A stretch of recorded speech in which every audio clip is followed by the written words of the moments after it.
Asesoría jurídica. Derechos. Deberes. Mecanismos de participación. El consultorio llega a su casa en Enroque Jurídico. Bienvenidos nuevamente a su programa de Derecho, Enroque Jurídico. Hoy estamos en compañía nuevamente de nuestros colegas y amigos Eduardo Gómez y Santiago Bedoya y su servidor Carlos Felipe Restrepo. Hoy, al igual que en los programas anteriores, seguiremos desarrollando las acciones constitucionales que nos sirven para hacer valer nuestros derechos y que hemos aprendido tanto para no ver vulnerado estos por las entidades públicas o por los particulares. Por lo tanto, hoy abordaremos el tema desde una acción demasiado importante, desde lo que es la colectividad, es decir, cuando vemos derechos vulnerados, no a un solo individuo, sino a una generalidad de personas o una pluralidad de las mismas.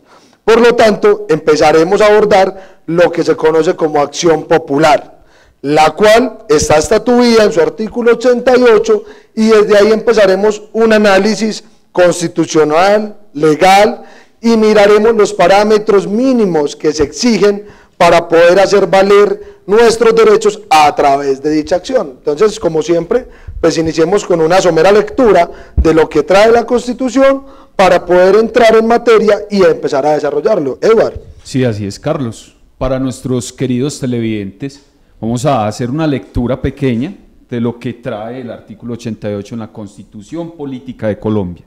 ¿Qué dice este artículo? Dice: la ley regulará las acciones populares para la protección de los derechos e intereses colectivos relacionados con el patrimonio, el espacio, la seguridad y la salubridad públicos, la moralidad administrativa, el ambiente, la libre competencia económica y otros de similar naturaleza que se definen en ella.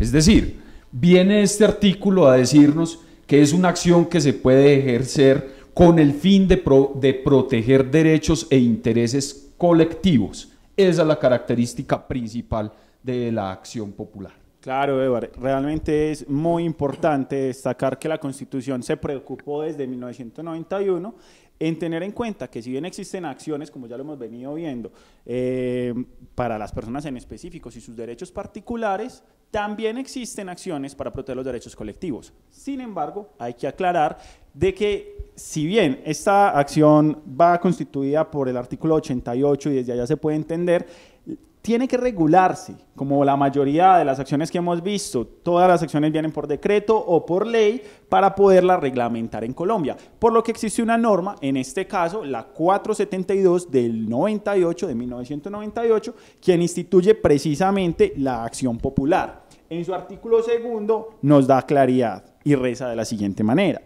son los medios procesales para la protección de los derechos e intereses colectivos. Las acciones populares se ejercen para evitar el daño contingente, hacer cesar el peligro, la amenaza, la vulneración o agravio sobre los derechos e intereses colectivos o restituir las cosas a su estado anterior cuando fuere posible. Listo, bueno, entonces yo creería que ya hay suficientes elementos sobre la mesa, tanto desde lo que es la Constitución y de lo que es la ley, de qué es una acción popular. Entonces, empecemos con lo primero, y yo creo que es con lo que tenemos que hacer más énfasis y claridad. Cuando hablamos de colectividad, porque ya dijimos que es una acción colectiva, pero entonces, ¿qué es una colectividad? ¿Será que 2 personas es una colectividad? ¿O será que 3? ¿O será que 4? ¿O si la norma exige un mínimo o un máximo de personas para poder impetrar la acción? Con la finalidad de que una vez sabiendo y definiendo colectividad podamos entrar en materia de cuáles son los derechos de esos mismos. Claro. De todas maneras, para poder definir ese grupo, habría que mirar en los casos de que esto trabaja sobre los derechos que, como lo dice el profesor Bejarano, son de todos y de nadie al mismo tiempo. ¿Por qué pasa esto? Porque no estamos hablando de derechos individuales de cada una de las personas, sino que son estos derechos como por ejemplo el medio ambiente, la salubridad pública, derechos que si bien a todos nos importan, porque nos tienen que importar, no puedo decir que yo sea el único vulnerado. De ahí que sea una pluralidad. Muy bien lo que dice Carlos. Pueden ser solamente 2 personas. ¿Será que con 2 personas hay colectividad? Exacto. Entonces, lo que pasa es que tenemos que hacer un énfasis en los derechos o los intereses que se vulneran, ¿cierto?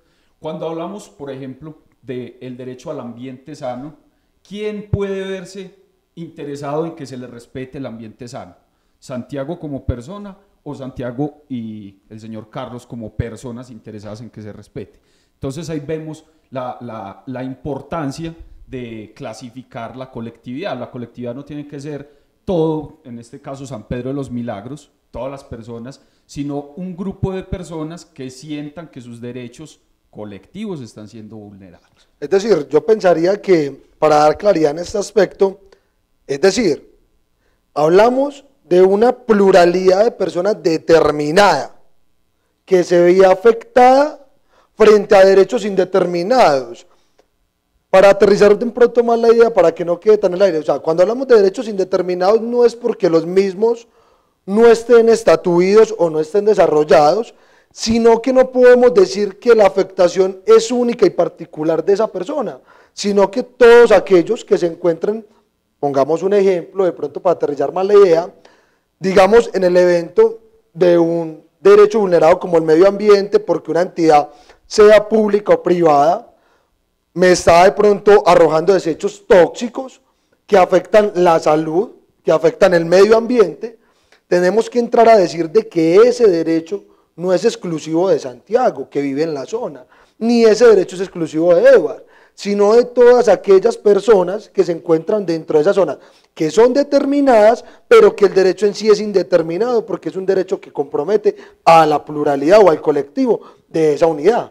Claro, ahí de pronto para finiquitar esa precisión, diríamos, puede que una sola sea la persona que impetre la acción. Es decir, solamente una persona está viendo que un derecho colectivo o un derecho... Lo que pasa es que esto se maneja más que todo con los derechos, lo que manejamos como los derechos de tercera generación, no haciendo alusión en jerarquía, sino en tiempo en que aparecen históricamente, los DESC, los llamados derechos ambientales, culturales y sociales. Este tipo de derechos que se presentan son realmente importantes y en el caso en particular, el que pones vos, el ejemplo que pones vos, Carlos, es muy importante aclarar. Tenemos una colectividad de personas, no sabemos quiénes son, pero sabemos que están determinadas en un grupo de afectados y esas personas tienen derecho a un medio ambiente sano. Incluso todos tenemos derecho a un medio ambiente sano, pero obviamente en casos particulares se mirará dependiendo de la localidad donde suceda. ¿Una sola persona puede impetrar la acción? Perfectamente. Y los demás, a su medida de que vaya avanzando dicha acción, como se verá más adelante, pues podrán ir coadyuvando. Entonces, en ese orden de ideas, ¿cuál es el mínimo? Porque entonces ya dijimos que una sola persona, pero esa sola persona titular sola ella del derecho en representación propia, o tendrá que aducir dentro de la misma acción que representa a demás personas, porque recordemos, nuevamente, es colectivo.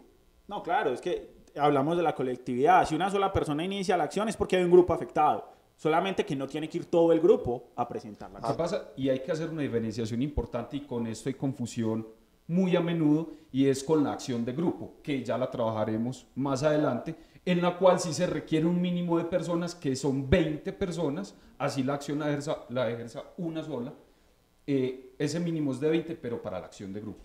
Para la acción popular ese mínimo no está establecido en la ley ni en la Constitución. También hay que recordar que una de las características más importantes de la acción popular es que es una acción que se debe ejercer con el fin de prevenir un daño o de que si ya se causó el daño colectivo, se reviertan los efectos de ser posible de ese daño. O sea, resarcitoria. Exacto. O sea, tiene 2 características, preventiva o resarcitoria. Ahí vemos entonces una diferencia muy importante a las acciones que ya hemos venido trabajando. Trabajamos la acción de tutela, una acción que era preventiva, que en este caso sí, claro, es preventivo antes de que ocurra un daño inminente, pero también vamos a tener una acción que es resarcitoria, que recordemos que en la acción de tutela no era posible cuando ya el daño se había generado, porque ya había que acudir a otras instancias como era la jurisdicción ordinaria. Afortunadamente, en esta acción popular se abarca la posibilidad de resarcir el daño, es decir, devolver todas las condiciones dentro de lo posible a su estado original para que los afectados no sigan siendo afectados con esa consecuencia negativa que se produce. Listo, entonces en ese orden de ideas ya abarcamos el primer elemento que se requiere para una acción popular, y es de que estamos hablando de una colectividad. Ahora bien, ¿será que la ley exige de pronto un requisito adicional para yo presentar dicha acción? ¿O simple y lisamente se requiere de que exista una afectación e inmediatamente yo impetre la acción contra la entidad pública? Bueno, es desafortunado el hecho de que para impetrar una acción popular la ley nos exija que se deba hacer un requerimiento previo a la entidad o a la persona que está afectando ese bien o ese interés colectivo, ese derecho colectivo. Ese requerimiento se debe hacer antes de yo iniciar la acción popular. Hay una excepción que es, por ejemplo, cuando la vida de la persona que va a interponer la acción popular está en peligro. Ahí sí no tendría que agotar ese requisito de procedibilidad, ese requerimiento a la administración, pero es el único caso donde no habría lugar a ello. De resto, siempre vamos a tener que agotar ese requisito.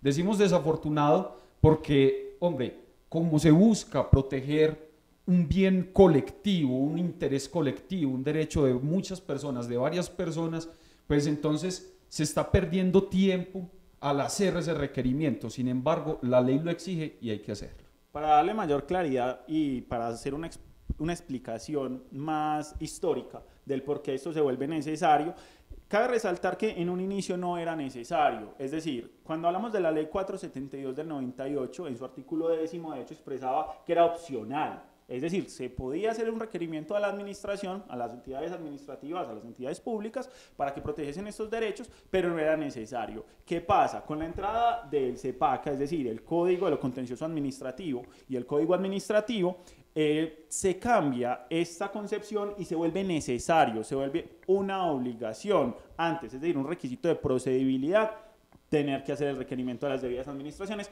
y como dice el compañero Edward, es desafortunado. Es desafortunado porque de una u otra manera sí se está perdiendo tiempo, y si se va a hacer una acción tan efectiva como es la acción popular, pues no deberían dársele largas mediante este tipo de requerimientos.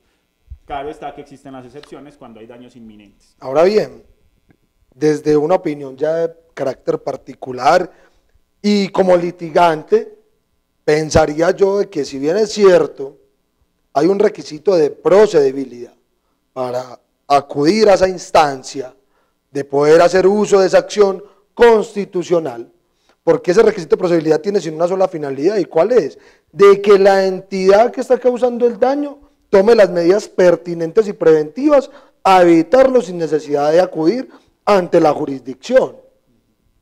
Pensaría yo de que ese requerimiento no solamente es como requisito de procedibilidad por parte de la persona afectada, sino que la entidad como tal está en la obligación de acatar y de tomar las medidas preventivas, eficientes y oportunas para evitar el daño, porque entonces no tendría sentido de que yo haga un requerimiento, de que la entidad me dilate el requerimiento, de que no me atienda el requerimiento, que se me demore en tomar la medida para que luego se me materialice el daño. Es decir, la entidad también con esa norma tiene un llamado, y es a la responsabilidad que tiene contra los administrados. Claro, no, ahí para hacer esa precisión, vos tenés toda la razón. Precisamente la ley trae ese requerimiento tratando de evitar tener que acudir a la acción popular cuando la administración se entere de que evidentemente hay una afectación. Lo que pasa es que no podemos partir de la base de que la administración quiera afectar un derecho público o un derecho colectivo. Lo que hay que partir de la base es que desde que se entere de que existe esa amenaza o desde que existe ese daño, pues va a hacer todo lo posible porque deje de pasar o resarcirlo como tal. De pronto la ley, buscando minimizar los efectos, los daños colaterales que pueda llevar ese requerimiento, le ha dado un trato preferente a la acción popular. La acción popular debe resolverse preferentemente, es decir, si en el despacho judicial del juez que conoce de esa acción popular hay otras acciones, hay otros procesos, debe pararlos. Hablando en palabras llanas, ¿cierto? En palabras, debe parar esos procesos y darle solución a la acción popular preferentemente. Teniendo en cuenta que existen las excepciones que son más preferentes que esta, como la acción de tutela, la habeas corpus y la acción de cumplimiento, que son acciones que algunas se han visto, otras se desarrollarán más adelante, pero que tienen unas finalidades un poco más específicas y de pronto sí son más inmediatas. Pero lo que dice Eduardo es totalmente cierto. Esta es una acción que se va a desarrollar siempre con mucha más eficacia que cualquier acción de carácter civil. Entonces, señores, reunimos y desarrollamos dos requisitos esenciales: colectividad y requisito de procedibilidad. Ahora bien, la pregunta que surgiría, y que yo sé que al televidente también le surge, y es, entonces yo para impetrar una acción popular necesito de un formalismo, de un protocolo específico. ¿Será que requiero de abogado? ¿Será que necesito una asesoría previa técnica para yo presentarla? ¿O será que cualquier ciudadano en la medida de sus capacidades puede presentarla? Bueno, hay dos situaciones. La primera, no necesita abogado. Esta acción popular la puede ejercer cualquier persona sin necesidad de que un abogado titulado lo represente o haga la demanda. Lo puede hacer, puede buscar un abogado tranquilamente, pero la ley no lo exige. Y segundo, que es otra característica muy importante de la acción popular, es que nunca caduca. Es decir, las acciones de cualquier índole tienen un periodo para ejercerse. Si no se ejercen dentro de ese periodo, se pierde. La caducidad es eso, es perder no el derecho, sino la oportunidad de actuar. La acción como tal. La acción se pierde, ya usted no puede actuar. En la acción popular esa acción nunca se pierde, nunca caduca. Entonces esos son los dos puntos importantes del formalismo. Usted puede presentarlo en cualquier momento y sin necesidad de un abogado que lo represente. Claro que sí.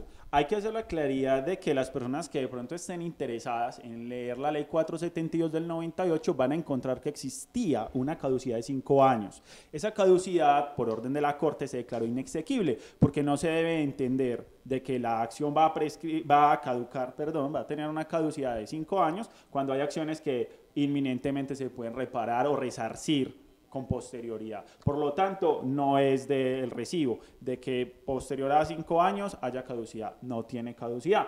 La otra cuestión, y que es muy importante resaltar frente a las acciones populares, es que cuando se presenta la demanda, cuando se presenta esta solicitud como tal, esta acción, no se necesita que vaya dirigido contra una persona en específico, algo que de por sí ya es extraño. ¿Y por qué puede pasar esto? Porque puede que haya un derecho que está siendo vulnerado, pero no conocemos quién lo está vulnerando o qué conjunto de quiénes, grupo de personas, ya sean naturales o jurídicas, o en la misma administración, que lo estén vulnerando. Por lo tanto, basta con presentar la acción manifestando el derecho que se está vulnerando de la colectividad sin necesidad de hacer específica a la persona. O sea, lo que llamaríamos la parte accionada. No es necesario identificarla plenamente. Bueno, de todas maneras, de pronto antes de avanzar, yo sí quiero hacer una claridad importante en lo que se ha venido hablando.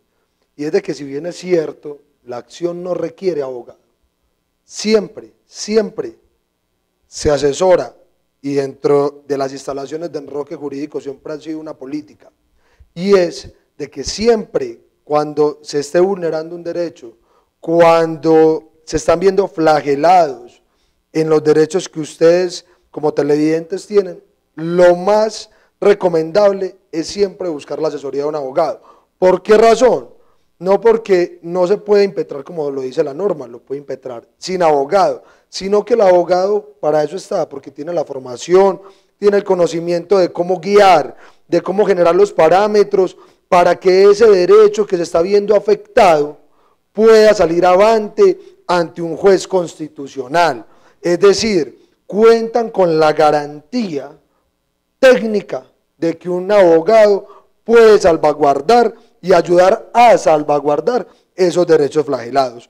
Ya haciendo esta claridad, de pronto voy a acotar en algunos puntos, como el tema de lo que es la caducidad y como el tema de lo que es de que no requiere personas determinadas.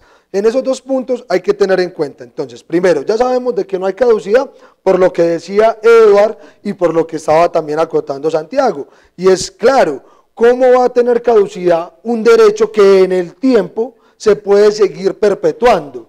Porque no quiere decir que porque el derecho hoy esté vulnerado va a cesar en 1, 2, 3 años. Puede que el derecho siga siendo vulnerado alrededor de 6, 7, 8, 10 años, y por eso es importante este tipo de acción, porque ya la ley lo prohibió, el legislador vio de que hay ciertos derechos que se tienen que proteger, no importa el término.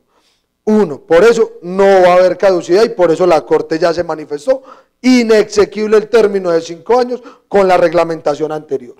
Y de frente a que la persona es indeterminada, pues es obvio, porque es que muchas veces podemos decir, bueno, hombre, yo vivo al lado de una quebrada y estoy empezando a percibir malos olores.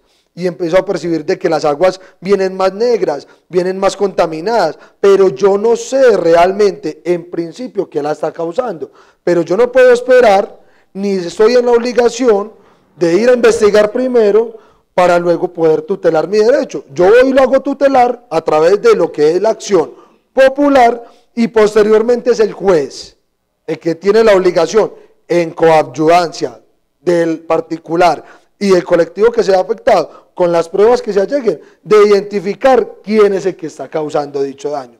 Entonces, son elementos que hay que tener muy claros y por eso nuevamente insisto, de que esos derechos en principio los puede detectar más fácil y los puede concretar más sencillamente en lo que es la acción un abogado. Por lo tanto, es recomendable siempre buscar la asesoría de su abogado de confianza. Claro, eso es realmente muy importante, hay que dejar claridad en algo.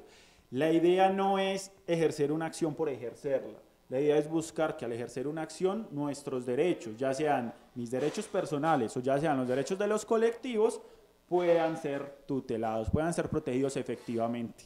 Y qué mejor que profesionales en las materias para poder llevar, encaminar todo tipo de reclamación, todo tipo de acción precisamente a ese fin. Entre otras, y cuando hablamos de colectivos, me parece importante y no podemos olvidar que también el Ministerio Público tiene que generar cierta intervención dentro de estos procesos. O sea, miren hasta qué punto es relevante y hasta qué punto esto no es una acción cualquiera de alguien preguntando, o sea, esto no es un derecho de petición como lo habíamos visto, o no es una acción donde un particular solo quiera su derecho, no, es algo de tanta trascendencia y por eso es recomendable hacerlo tan bien hecho que hasta el Ministerio Público tiene que intervenir, porque se supone que él es el que protege los derechos de esas colectividades. Incluso otras entidades llamadas a proteger los derechos o los intereses que hayan en juego. Por ejemplo, si se está contaminando una quebrada, pues entonces se llamarán a las entidades encargadas de la protección del medio ambiente. Como Corantioquia, por decir algo. Por ejemplo, en este sector, claro, es llamar precisamente a las personas que están más interesadas. O sea, quienes están encargados de velar por esos derechos. Entonces, yo creería que queda solamente faltando un elemento, y es dar la claridad, es si la acción popular, el juez la va a conocer perpetuamente, o si tiene un término para resolverla, y de ser el caso, cuál es el término. Porque también hay que tener en cuenta, y como lo dijo Santiago al inicio del programa, cuando decimos que hay acción popular, puede iniciarlo uno y posteriormente se pueden ir adheriendo otras personas que se vean afectadas. Entonces, ¿qué pasa si al momento del fallo, solamente yo como afectado me doy cuenta qué puedo hacer, si me puedo adherir o si esa sentencia tiene efectos frente a las personas que no comparecieron? ¿Y cuál es el término de traslado y de conocimiento del juez constitucional para tutelar? Porque recordemos que ya dijimos y ya habíamos definido en programas anteriores qué es tutelar, que no siempre va relacionado con la acción de tutela. ¿Cuánto tiene el juez para tutelar mis derechos? Claro, vos estás planteando un tema muy importante y hay que dejar claridad sobre eso, la coadyuvancia. La coadyuvancia es la colaboración que yo quiero prestar como persona que me siento afectado o incluso interesado, porque es que no tengo que ser afectado. Como estamos hablando de derechos colectivos, el colectivo hace parte mía aunque yo no esté directamente afectado. Yo puedo ayudar a que un grupo de personas determinadas puedan, por ejemplo, tener derecho a un medio ambiente sano, porque soy ambientalista o porque soy una persona altruista a la que le interesa que esto se vea reflejado. Entonces, cualquier persona puede colaborar en el proceso. Ahora, cuando hablamos de contra quiénes o a favor de quiénes se tienen los efectos, pues tenemos que recordar que son derechos colectivos. Es decir, cuando el juez hace el fallo, toma la decisión en sentencia, pues entonces lo que él hace es, de alguna manera, cuando efectivamente tutela los derechos, obligar a que una de dos, o se proteja el derecho, por lo que al proteger un derecho colectivo, todos inmediatamente los afectados se van a ver beneficiados sin exclusión alguna, o resarcir las situaciones a su situación original, es decir, resarcir el daño a como estaba antes de que ocurriera. Retrotraer. Exacto, si fuera posible, porque es que hay que ser específicos. Claro. Hay daños imposibles de reparar. Estamos hablando, por ejemplo, en riesgos ambientales, por ejemplo, que se seque una quebrada, es algo trágico, pero es algo que sale de las manos de un juez, por más de que tenga potestades. Luego, no sería posible volver a traer una quebrada a renacer unos nacimientos que ya no existen. Entonces, en conclusión, ¿cuáles serían los efectos? Contra todos los que se vean afectados. Y entonces, ¿cuál sería el término para conocer de la acción? 1 día, 2 días, 5 días, 10 días. ¿Cuál es el trato que se le da a esto? Bueno, lo que pasa es que la acción popular, como es una acción que busca proteger y no resarcir, porque para eso ya tendríamos otras acciones, como lo veremos más adelante. Entonces, en este caso, en realidad no importa quién se integra en la demanda, sino los efectos de ella. Es decir, cuando el juez que está tutelando esos intereses emite una sentencia, esa sentencia tiene efectos generales. Erga omnes. Erga omnes. Entonces, esos efectos generales deben integrar a la comunidad en general. Volvemos al tema de la quebrada. No es que se esté protegiendo el derecho de la persona que vive al lado de la quebrada, sino el interés colectivo de todas las personas que se benefician de ello. Entonces podríamos también entender que son personas indeterminadas a las que se estaría protegiendo con la sentencia. Cuando el término de traslado, si es al que te refieres, son 10 días. Son 10 días el término de traslado para este tipo de acción. O sea, es muy ágil. Exacto, sí, es muy expedita. Se le dan 10 días a la persona o a las personas o a las entidades que se supone están posiblemente vulnerando, y estas personas podrán presentar pues lo que sea latiniente a dar la respuesta de si sí o si no se habían dado cuenta, si pueden allanarse, entre otras, a proteger esos derechos. Y posteriormente el juez dará el fallo, ¿cierto? Perfecto. De forma inmediata, porque se entiende que es una acción célere, es una acción que no se hace esperar porque hay que proteger un derecho colectivo, y por lo mismo pues se tendrá que hacer en ese margen de inmediatez. Bueno, pero entonces, ¿qué pasaría en los eventos donde el fallo sea negativo? ¿Qué ocurriría en ese evento? O sea, yo me veo afectado, interpongo la acción, de pronto no sé, sin asesoría, no conozco realmente qué son los elementos que tengo que probar dentro de la acción para que el juez pueda tutelar, es decir, tengo una deficiencia probatoria, claro, o no logro demostrar la colectividad. ¿Qué pasa en ese evento? Pese a que el daño sigue, la vulneración a ese derecho va a seguir, pero el fallo no es favorable a los intereses que estoy buscando. ¿Qué pasa con ese fallo? ¿Será que no puedo volver a presentar la acción o la puedo volver a presentar? Vos decís algo realmente muy importante. Vamos a dejar claridad de una vez en el programa de algo llamado cosa juzgada. ¿Qué es cosa juzgada? Cuando un fallo se dio y se tiene que respetar y sobre el asunto no se va a volver a tocar. Es decir, el tema queda zanjado. Eso es cosa juzgada y es importante porque da seguridad jurídica, porque yo no puedo estar presentando la misma acción una y otra vez. Pero pasa algo particular con las acciones populares. En las acciones populares la cosa juzgada no opera, es una excepción. ¿Qué significa esto? Que aunque el fallo sea negativo, por lo que vos decís, puede que falten pruebas, puede que no haya tanta pericia al momento de generar la acción. Entonces, el derecho quedaría desprotegido eternamente porque una persona de forma bajo una ineptitud o bajo una falta de experiencia y conocimiento no logró efectivamente demostrar que se podía tutelar el derecho. No, o sea, eso lo prevé precisamente, eso ya se prevé en la normatividad colombiana y se expresa que la acción, en este caso popular, se podrá presentar cuantas veces fuese necesario sobre el mismo tema, siempre que hayan circunstancias nuevas, motivos nuevos, pruebas nuevas, etcétera. Es decir, no hay cosa juzgada.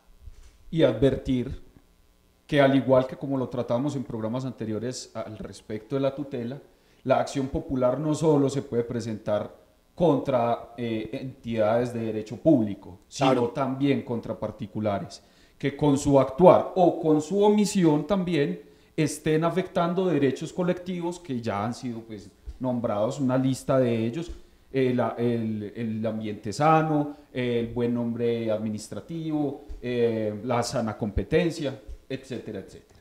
Listo, perfecto. Entonces, yo creería, señores, de que hemos logrado abordar de una manera coherente y sistemática lo que es una acción popular a grandes rasgos. Es decir, no creo que al televidente en este momento le quepa la menor duda de cómo debe interponer una acción popular, a quién se debe dirigir, contra quién se debe dirigir y quiénes son las partes o intervinientes dentro de este proceso, aunado a cuáles son los términos y cómo se debe efectuar dicha acción. Carlos, me gustaría Claro. dejar una claridad en a quién, y es que se nos pasa una cuestión importantísima y es la competencia. ¿Quiénes son los jueces competentes? Porque es el juez el que efectivamente conoce de las acciones populares. Cuando hablamos de las acciones populares, y como bien lo dice Eduardo, no solo es contra entidades de carácter público, sino que también puede ser contra particulares, Claro. ¿cierto? Entonces, cuando presentamos una acción contra particulares, los competentes son el juzgado del circuito. Tenemos juzgados de circuito en primera, ¿cierto? Y sigue pues el lineamiento superior jerárquico. Pero cuando hablamos contra las entidades públicas, la competencia será ante los tribunales administrativos, ¿cierto? Así es. Entonces, para que quede claridad, Claro. si una persona quiere presentarlo, lo podrá presentar en estas entidades correspondientemente, en este tipo de juzgados. Al igual, en caso de duda, no olvide frecuentar su abogado de confianza Totalmente importante. para que tenga una mejor asesoría, un lineamiento y no ocurra de que de pronto la acción sea rechazada, no porque se la vayan a devolver porque se la remiten, sino para que no pierda tiempo de pronto impetrándola ante entidades no competentes. Entonces, los esperamos en nuestro próximo programa de Enroque Jurídico, donde seguiremos abordando temas de interés para la comunidad y en donde podrán ustedes, a través de las redes sociales que aparecerán en pantalla, escribirnos y seguirnos en caso de que tengan alguna inquietud y, de ser el caso, resolverlo al interior del programa y tratar el tema a fondo. Muchas gracias y los seguimos esperando solo por San Pedro TV.